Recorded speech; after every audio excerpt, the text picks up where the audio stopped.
The president, Mr. Turner, suddenly shoved Mary and said, "How shameless do you have to be to show up here when you're just a middle school graduate? You little punk. I won't forgive you." Spouting nothing but lies. "I'll deal with you later." One time, a resort hotel built by one of our group companies was finally completed, so I planned a company trip to bring together employees from across the group. When I arrived at the meeting spot, I found a female employee left behind in the parking lot, soaked from the rain, and I rushed to help her. When I asked what had happened, she explained that even though she had done nothing wrong, the company president, Henry, had told her to leave, saying, "A useless middle school graduate doesn't deserve to be rewarded," and she had been left there with nowhere to go. Since I had only graduated from middle school myself, I was outraged by the academic discrimination and the way she was treated. I called Henry and told him, "If you don't come back immediately, you're fired." Henry came back in a panic and was clearly shaken to see the female employee with me, but instead of admitting what he had done, he tried to play dumb and make excuses. Convinced that Henry was lying, I kept pressing him, and gradually, he began to crack under the pressure. My name is Kyle Hughes, and I'm 43 years old. I was raised in a poor single-parent household and gave up on going to high school early on, starting work after finishing middle school. When I was still young, my mother divorced my father, who was a good-for-nothing who never brought home money and spent all his time drinking. She took me in and raised me by herself. She worked during the day at a supermarket and did piecework at home at night while taking care of me, sleeping only about 3 hours a day for over 10 years to support our life together. Having grown up watching how hard she worked, I did everything I could think of to help her. Before even entering elementary school, I began helping with simple tasks like packing the items she had completed for her piecework. I also learned how to clean the house, do laundry, and cook simple meals to help her concentrate on her work. By the time I entered middle school, the strain of overwork had taken a toll on her body, and she could no longer work late into the night. Even so, she had strong willpower and insisted on working until I was old enough to support myself, always putting on a brave face. Wanting to ease the burden of her physically demanding work, I tried to earn as much money as I could and got involved in anything I could find. I started by delivering newspapers early in the morning before going to school. After coming home, I helped with her piecework and household chores, made sure she got to bed early, and then looked for jobs I could do late at night. Of course, it goes without saying that a middle schooler working at night is a clear violation of labor laws. If discovered, the ones letting me work would face far harsher punishment than I would. Despite coming from a poor background and enduring many hardships, I had a naturally cheerful personality, and that was probably my only real strength. I have very few memories of my father, who played around and never cared for his family, but from what I've heard, while he was irresponsible, he was very good with people. My mother didn't talk about him much, but sometimes she would joke and say things like, "Why did I ever marry someone like that?" and share stories from the past. As I pieced together the fragmented image of my father, I came to picture him as a charming young man with a real gift for entertaining others and an endearing personality. Apparently, he had a natural presence that could put anyone at ease, regardless of their age or gender, and people seemed to warm up to him quickly after just a short conversation. And it seemed that I had inherited that very same quality from him, the ability to get along with anyone almost instantly. From as far back as I can remember, I would talk to unfamiliar adults without hesitation and quickly break the ice. I never felt intimidated around others. So even though my family was incredibly poor, I got along with everyone at school. In fact, I even made jokes about being poor and used it to make people laugh. With that kind of outgoing personality, I was never bullied, and I think I was even fairly popular with girls. That's why when my mother first told me about my father's personality, I had mixed feelings. I would be lying if I said I didn't feel a strange sense of joy in learning that I might have inherited something from a father I barely remembered. But knowing that he had played around and forced my mother to endure such suffering at a young age made me feel uneasy, as if I might have inherited some of that same irresponsibility. I never hesitated to make use of my outgoing personality, but even so, I never easily accepted affection from the opposite sex, no matter how clearly it was shown to me. Some friends who didn't know the full story would say things like, "Kyle is such a strong, serious guy." But I couldn't explain that I just didn't want to become like my father, so I would just smile vaguely and dodge the topic. I've gotten off track a bit, so let me get back to the story about when I started working at night. It happened one night on my way home from a sudden grocery run to the supermarket. At the time, roadwork was being done near my house during late-night hours when traffic was light. Just as I was passing by, I overheard the construction workers gathered and talking, saying things like, "We can't get in touch with him," and "He bailed on us's." I stopped and listened without much thought, and it became clear they were a crew hiring day laborers on the spot to carry out road work. I didn't catch every detail, but it sounded like they were missing a worker they were supposed to have, and they were panicking about not finishing the job on time. At that moment, my natural lack of hesitation kicked in, and I walked up to the men and started talking. "If you're short on hands, I can help." "What? Who's this kid? I heard you talking. You're short on people, right? I may not look it, but I've got stamina. If you pay cash, I'll work until morning." "What kind of nonsense is this? You've got work that you hire day laborers for, right? There's got to be something simple enough I can handle. If it's cash, I'm in." "You've got a lot of nerve for a kid. Keep pushing, and we'll throw you out. You're not exactly checking resumes before hiring, are you? In this light, don't I look like I'm about 20? Well, well. Street smart little punk, huh? Now that you mention it, he's got a baby face, but the build checks out. Yeah, he kind of does look about 20. That's more like it." Without asking, I tossed the grocery bag I had been holding into the back of the truck, rolled up the sleeves of an oversized work uniform, threw it on, and said, "All right, give me orders." The supervisor and the men next to him were surely aware I was still quite young, but they must have been desperate enough to accept help from anyone. I was immediately given a simple but demanding task, and I carried it out precisely. Once they saw how quickly I picked things up, the men began assigning me task after task without holding back, and I handled every one of them, working nonstop until the sky began to lighten. That's how I was handed a day's wage in cash by the construction site supervisor. It wasn't in a payslip or even in an envelope, just raw bills, but the amount was more than 5 times what I made delivering newspapers. When I quickly asked, "Can I come again tomorrow?" the supervisor just said things like, "Don't tell anyone," which signaled his approval. No matter where I went, I had confidence I could get along with the people there once I got my foot in the door. After a few days on site, as the job neared completion, I had grown close enough to the supervisor for him to say, "I'll call you for the next site too." He seemed to be a man who had spent years working the line between legal and illegal labor, hiring all kinds of people, and before long, he handed me a phone registered to who knows who. "Never make calls from this. I'll use it to contact you when there's work." That was all he said, and from then on, he called me whenever he needed extra hands. This is how I secured a powerful, though unspoken, source of income and managed to keep our household afloat. Of course, my mother noticed me slipping out at night and returning early in the morning soaked in sweat, but she sensed I was doing it for the family and never questioned me. Once construction work became steady, I decided to quit newspaper delivery to make time for sleep. While attending school and working grueling night shifts, I got through middle school sleeping only a little each morning, and in doing so, I built not just physical endurance, but the mental strength to handle 10 times the workload of others without flinching. By the time graduation neared, I had become so experienced in organizing construction that I could keep the site running smoothly even when the supervisor was away. After finishing middle school, I naturally chose construction as my official career. Now that I had proper legal status, I could no longer hide my age and work in the mud on night sites, but I began being assigned to coordinate the construction process instead. There was no one else my age who understood the ins and outs of night operations as well as I did, and the sites I managed quickly gained a reputation for being efficient and easy to work on.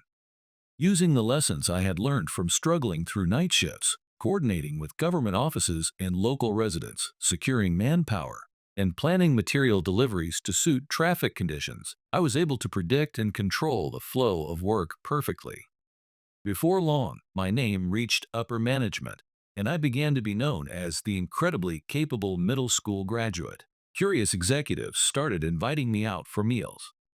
This was another time when the personality I had inherited from my father proved useful. When I told funny stories about working in secret on night sites and the crazy things that happened there, even the highest ranking people took a liking to me right away. Many older people in the construction industry had gone through similar hardships in their youth, especially back when labor laws weren't firmly in place. Those were the very people who enjoyed hearing about my less than legal path, saying things like, "So there are still young guys today who take risks like we used to," and they'd go on to share stories from their own youth. But that doesn't mean I spent all my time trying to flatter those in power. Once I was able to manage multiple sites with precision, I was quickly promoted to a managerial position overseeing an entire department. There too, I learned the job quickly and produced results, and before I turned 20, I found myself getting involved in company management. It may sound unbelievable, but that's how I became president of the company at the age of 22. Having worked my way up from the ground, I had allies and relationships at every level of the organization. So when the outgoing president named me as his successor, there was hardly any opposition. As president, I used my deep understanding of on-site operations to my advantage and led the company to rapid growth. Eventually, a major general contractor approached us about a buyout. I boldly took the offer, sold the company, and joined a national business group. At that point, I felt I had accomplished everything I could in the construction industry, and I began entering the logistics and service sectors through my network of contacts. Even when acquiring companies, I never took control from the top down. I always worked on site for a short period, gradually moved upward, and learned the operations from the inside out. For me, reshaping a company in line with my ideal style by understanding every part of its operations was the most enjoyable part of the process. By the time I was in my early 30s, I owned more than 10 companies across multiple industries. I passed the role of president on to my subordinates as early as possible and established a style of leadership as chairman, checking in on key areas of each company and stepping in only when necessary. It was around this time that I finally got married and had a child. Though I had dated several people since my late teens, I had never made it to marriage.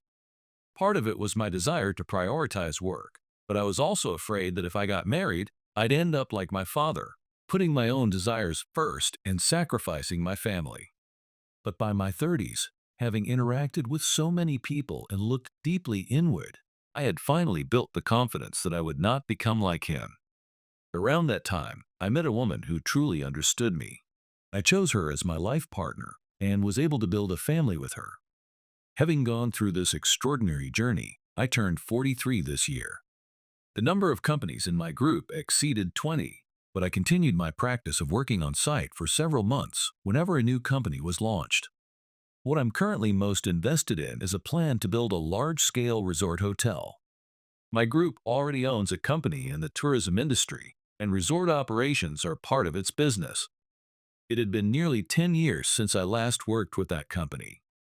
The company had continued to grow steadily without my direct involvement, but this time we were set to execute a plan unlike anything we had done before, and for the first time in years, I decided to take the lead myself. This resort development project was not on new land. Instead, it aimed to revive a resort facility that had been abandoned after going bankrupt during the post-bubble economic downturn, so deteriorated that even the local government had left it untouched. Though the facility had failed once, the land had since been divided among several companies, making acquisition easier. I began investigating whether it would be possible to draw people back to the area. As I often did, I relocated to a place near the desolate resort, interacting with local residents while researching potential tourism assets and assessing the condition of neglected roads in detail. I focused on the surrounding highlands, which still retained beautiful, untouched natural landscapes. I was confident that by rebuilding the existing facilities without destroying the natural environment and collaborating with the locals to enrich the area's offerings, We could breathe life back into the region. With my naturally forward attitude, I began attending meetings at the small local shopping district and slowly built enthusiasm by engaging in honest conversations with initially hesitant residents. At the same time, renovation of the hotel moved forward. The buildings that had deteriorated beyond repair were demolished and rebuilt, but I restored the more architecturally striking structures from the economic bubble as close to their original form as possible to appeal to former fans. 3 years after the project began, the main facility was finally completed, and we were ready to open. Right before the hotel's official opening, I decided to host a trial operation by inviting all the employees who had made this challenging project a reality. Even though it was a test run, I intended to provide full-scale service and show my appreciation to every employee. To meet them face to face and personally thank them for their hard work, I headed to the restored Highland Hotel that day. This time, I would also be participating as a guest during the trial operation, enjoying the atmosphere while also conducting final checks before the grand opening. The road leading to the Highlands, once weathered and uneven, had been fully renovated. I was on that very road, making my way to the hotel. I enjoy driving myself, but with the risk an accident could pose to the entire group, I had recently been relying more on chauffeured cars. This day was no exception. While the driver took the wheel, I sat in the back, gazing out the window and imagining the road soon filled with guests heading to the hotel. Suddenly, large raindrops splattered against the window I was watching. There was a localized heavy rain warning, and it looks like we've been caught in it. I'll have to slow down, I'm afraid. It's just the weather being fickle. No need to apologize for that. Understood. However, at this pace, the bus will likely have already left the rest stop. We'll have to catch up at the hotel instead. Originally, the plan was to charter a bus to take employees ahead of me. I was to meet them at a scenic roadside stop, greet everyone, then head to the hotel in a convoy. But because I was operating on a tight schedule, the rain had delayed our arrival, and I would no longer make it to that stop in time. The rest stop was beautifully located at the midpoint between the town and the hotel, and it had been completely rebuilt, with expectations of high use by drivers in the future. I had hoped to greet everyone in that spacious, scenic spot, but oh well. On the upside, this is a good chance to see firsthand how the road handles heavy rain. Note any spots where water pools. I want to strengthen the drainage system in those areas as soon as possible. Yes, sir. Apparently the rain clouds were moving in the same direction as we were, so our car continued traveling through heavy rain for about 15 minutes. The vehicle was excellent, and the driver highly skilled, so I never felt in danger. Still, we arrived at the rest stop significantly behind schedule. Yep, looks like all the buses have already left. Looking around the large parking lot, where only a few passenger cars, probably from local contractors and residents, remained, the driver muttered to himself. The rain had finally started to let up, but the pavement was still drenched. The driver circled slowly around the lot to pull up in front of the building. I planned to let the driver take a short break here before heading to the hotel. But as we circled part of the lot, I suddenly noticed something odd, a lone figure standing in a corner of the parking area. It caught my eye immediately. There were a few other people in the lot, but with light rain still falling, they were all holding umbrellas of various colors. Only that person stood without an umbrella, far from the building, making no move to approach it. At their feet sat what appeared to be luggage, possibly a suitcase. I immediately instructed the driver to head over to that person. If it turned out to be nothing, I'd leave them be. But I couldn't think of a single good reason someone would be standing alone, soaked, with heavy luggage in the far corner of a parking lot just before official business hours. Even as we approached, the figure kept their back turned, gazing out at the view from the lot. Once we got close enough, I could see clearly that she was a young petite woman, completely soaked, with water dripping from her hair and the hem of her clothes. It was clearly not a normal situation. Before the car came to a full stop, I opened the door myself and stepped out. The rain had nearly stopped, so I didn't bother with an umbrella as I hurried over and called out to her. Hey, are you all right standing out here like that without an umbrella? She seemed startled by my voice, as if only then realizing someone had approached. She spun around, eyes wide, and stared at me. In those eyes, I saw unmistakable fear. I immediately stopped in my tracks and said, "You're going to catch a cold like that. Why not head into the rest stop building?" If she continued to be wary, I planned to back off and ask one of the female employees inside to assist her. Wait, are you Mr. Hughes? No. There's no way, right? To my surprise, she immediately guessed who I was, making it much easier for us to begin talking. That's right. You know who I am then? That means you can trust that I didn't approach you with any shady intentions. You're the highest ranking person in the company. I've seen your face in the media many times, and I knew you were coming today. So you are one of our employees after all. Then what on earth are you doing here like this? No, never mind that for now. The priority is to get you out of those wet clothes, so get in the car. When I gestured toward the car, she shook her head emphatically. I can't possibly get in the car, soaking wet like this. I'm telling you to get in precisely because you're soaking wet and need to move quickly. If you know who I am, then you've probably heard the rumors about my finances too, haven't you? Even if I had to reupholster the entire interior of this car, do you think I'd flinch at the bill? No, I didn't mean it like that. But still, I just can't bring myself to dirty the car. Enough. I wasn't about to waste more time on words. I strode over to her and grabbed the suitcase by her feet. The driver, who had followed me out of the car, silently took the suitcase from me and quickly loaded it into the trunk. Seeing this, she hurried toward the car, saying, "Wait, please. We're just heading to the rest stop building. Just get in. Or would you prefer I phrase it as an order from the chairman?" My words may have sounded stern, but my tone was light, and I smiled as I spoke. That finally made her relax a little and smile weakly as she got into the car. It took less than a minute to reach the building. During that time, I learned that her name was Mary, and she worked as an administrative staff member for the resort company.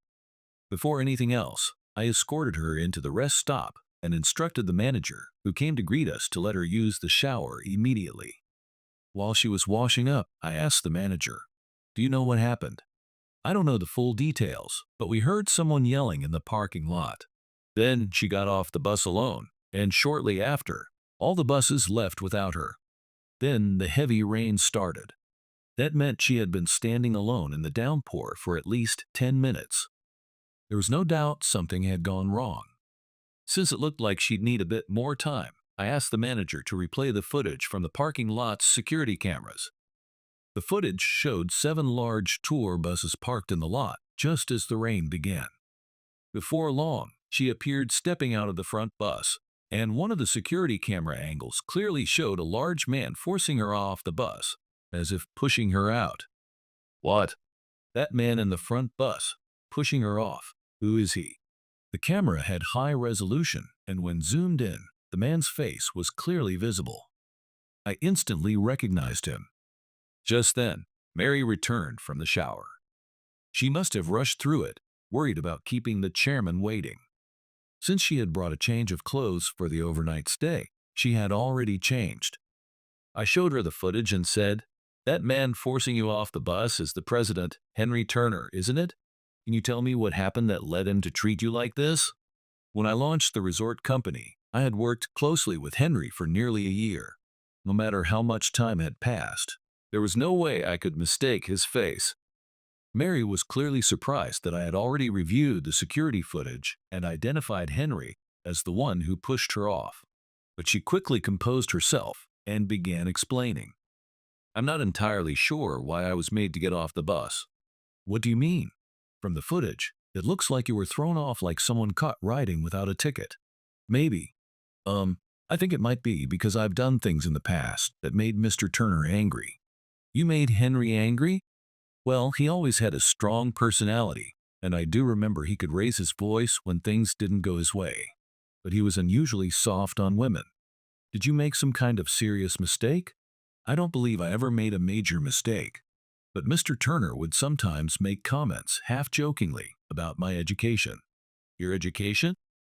Sorry if this sounds rude, but is there something about your academic background that people tend to mock? Well, it's a bit embarrassing, but I only finished middle school. Mr. Turner would sometimes joke about that. At that moment, I had to suppress the urge to slam my fist against the table in front of me. To mask my inner frustration, I forced myself to speak in a cheerful tone. Being a middle school graduate isn't something to be ridiculed. You might not know this, but I entered society after finishing middle school too. I won't say education is meaningless, but it doesn't define who we are. What matters is what we're doing now. Mr. Turner says similar things in public, but off the record, he often teases employees about their education. He once said to someone in front of everyone, "You'll never rise above your position with a degree from a no-name college."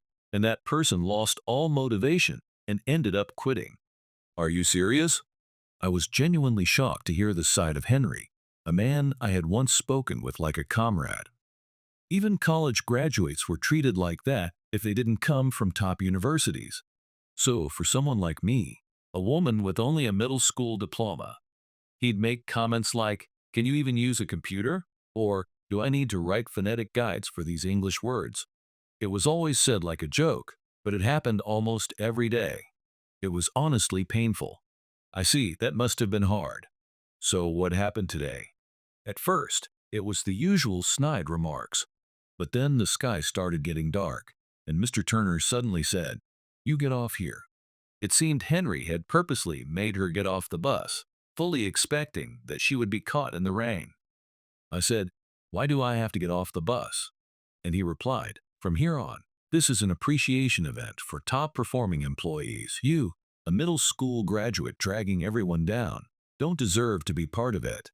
I couldn't say anything back after that. I realized I had clenched my fist so tightly it hurt.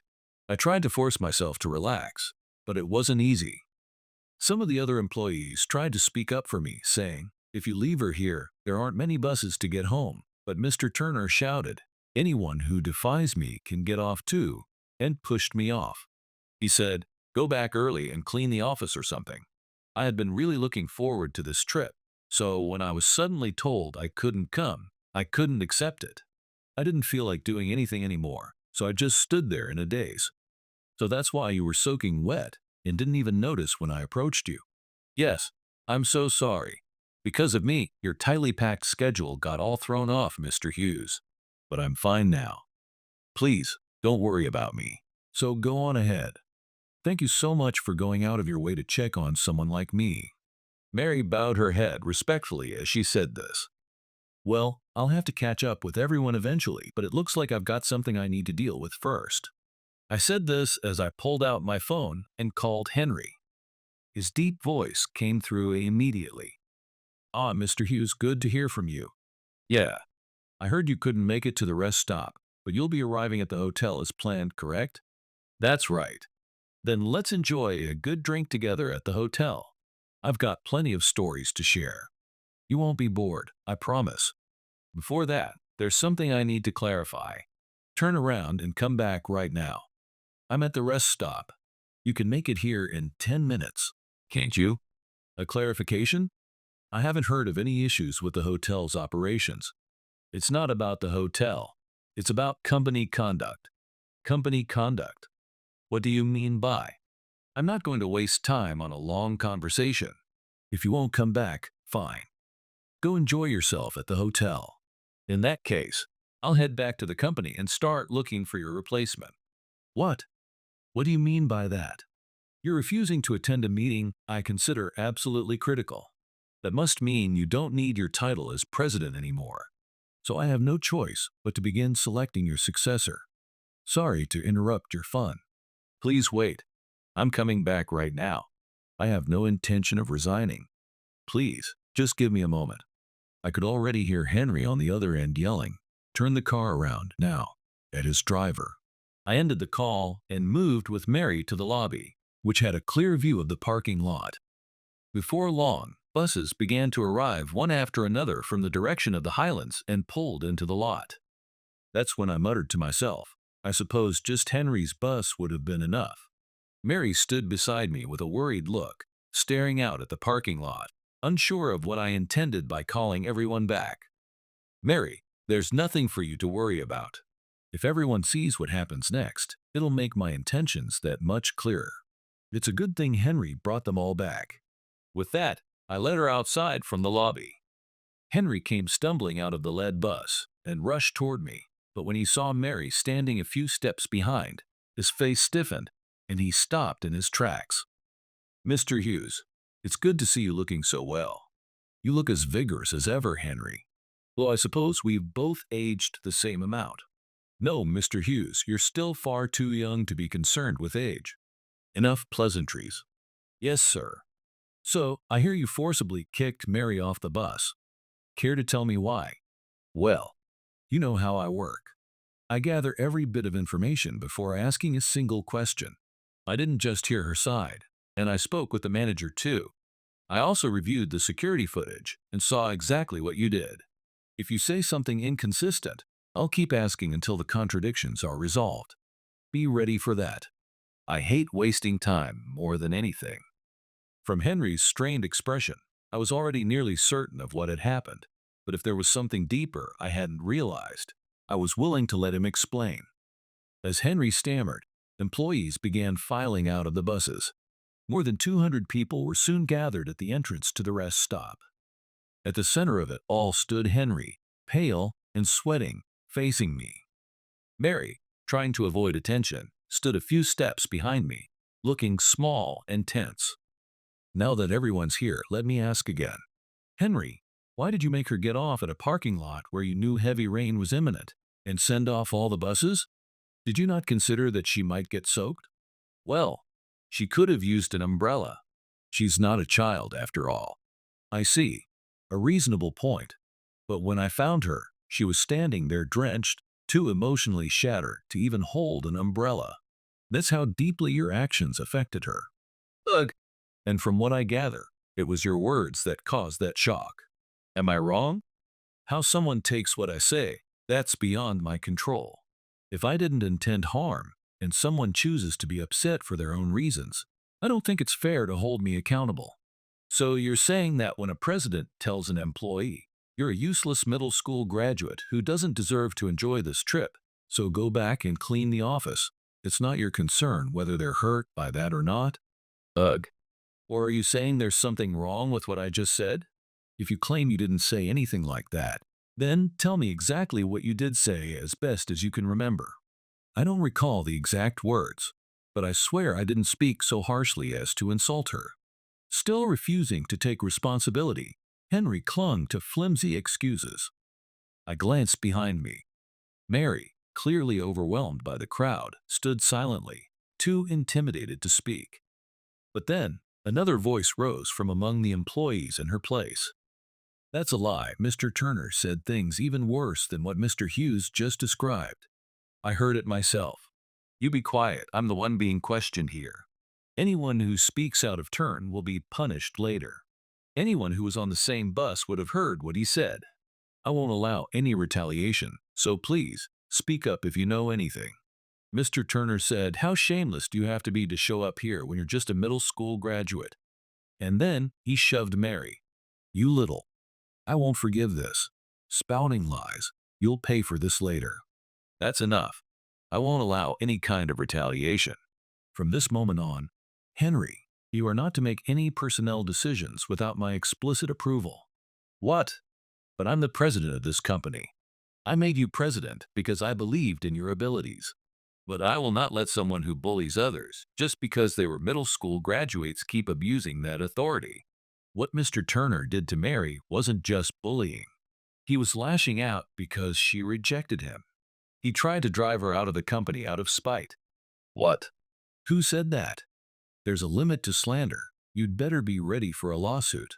I'll make sure you can never work again. You're the one who needs to shut up, Henry. I stormed toward Henry, who had started glaring down the employees, and grabbed him by the collar, yanking him to the ground. Ugh, violence. Mr. Hughes is attacking me. Someone help. Call the police. Henry let out a pitiful, shameless scream. I barely managed to regain my composure. and let go of him. What kind of violence was that? When I made a mistake, Mr. Turner kicked me so hard I had bruises, and I was expected to just take it. You're lying too. Shut up. I saw you kick a supervisor just because he said a construction deadline might be missed. Yeah, and after kicking him, you said, if you want to make this official, go ahead, but you'll never work again. You threatened him. A lot of us saw similar things. I know about a woman who quit after Mr. Turner told her to spend a night with him, and when she refused, he tried to send her to some far-off branch. There was a girl from a subcontractor who said she was harassed the same way. I saw her crying because she didn't know what to do. Stop, all of you. Anyone spreading lies like that will be. Go ahead and try if you think you can. I'm done being your puppet. I quit, but I'm telling everyone exactly what you did. That's right. This is more than harassment. It's coercion. That's a crime. I'm going to the police myself. Everyone, calm down. No one needs to quit. I shouted loud enough to echo through the parking lot, and the chaos finally gave way to silence as everyone turned to me. Now we all know the truth. Henry's been abusing his power behind my back. I will personally investigate how far this goes and ensure the victims are fully compensated. Please, don't act rashly. This happened because I failed to see through him. I judged him only by his drive and made him president. That was my mistake. But I promise this, we will create a system where no one can abuse power like this again. A company where no one has to suffer. Trust me. Hearing my plea, the employees finally saw that someone with the power to stop Henry had stepped forward. I saw them breathe a collective sigh of relief. Some of the women who had bravely spoken up slumped to the ground, the tension finally catching up with them. Later, I formally established a consultation line and announced that we would be collecting everyone's accounts of past incidents. I also told them I still wanted to go through with the appreciation trip as planned and asked them to reboard the buses. They all quietly complied. Mary reboarded the very bus she'd been thrown off, and before stepping inside, she turned and gave me a deep, smiling bow. As I saw her smiling happily through the window, greeted by her friends on the bus, I finally let out a long sigh and turned to head back to the car where the driver was waiting. The parking lot, now quiet after the buses had departed, was nearly empty except for Henry, who sat collapsed on the ground like an empty shell after being publicly condemned by his coworkers. Nearby, his suitcase sat on the pavement placed there by one of the male employees. Naturally, I had not allowed Henry to reboard the bus, and upon hearing that, the male employees had cheerfully removed his luggage and left it there. I no longer had the will to speak to Henry. I simply walked past him, silently cursing my own blindness for failing to see the true nature of someone I had once worked alongside, even if only temporarily. Mr. Hughes, what's going to happen to me? You and I are no longer superior and subordinate. We're equals now. So don't call me Mr. Hughes. But then what does that mean for me? Depending on what comes out during the investigation, you may be charged with harassment and assault. In that case, the sitting chairman will be going after a former president. The media will have a field day tearing our group apart. No. Whatever backlash we face, I'll take full responsibility for having let you run wild. If you want to avoid criminal charges, you'd better cooperate fully with the legal department when they reach out. If you do, maybe this can be settled with a civil lawsuit. As I said those final words and walked away, Henry finally seemed to lose all strength. He collapsed onto the ground, lying there as if completely drained. Clouds had begun to gather overhead once more, but if rain were to fall again, I had no doubt that Henry would spring up and run for shelter. I was absolutely certain he wasn't the type of man to sit silently and let himself be soaked by the rain because his nerves weren't that fragile. So I gave the driver the order to leave without sparing Henry another thought. In the end, that was the last time I ever saw Henry in person. Later, as I had promised the employees, I established a formal consultation line and dedicated myself to helping recover from the harm Henry had caused. At the same time, I appointed a new president, an executive known for his sincerity and modest work ethic, to begin rebuilding the resort company. I was supposed to be known as someone who had risen through hardship, but perhaps all the praise about my leadership went to my head, and somewhere along the way, I became too conceited to see through the true nature of a two-faced man like Henry. I reflected on that honestly, and I vowed to sharpen my judgment and improve the culture across every company under our group, starting with myself.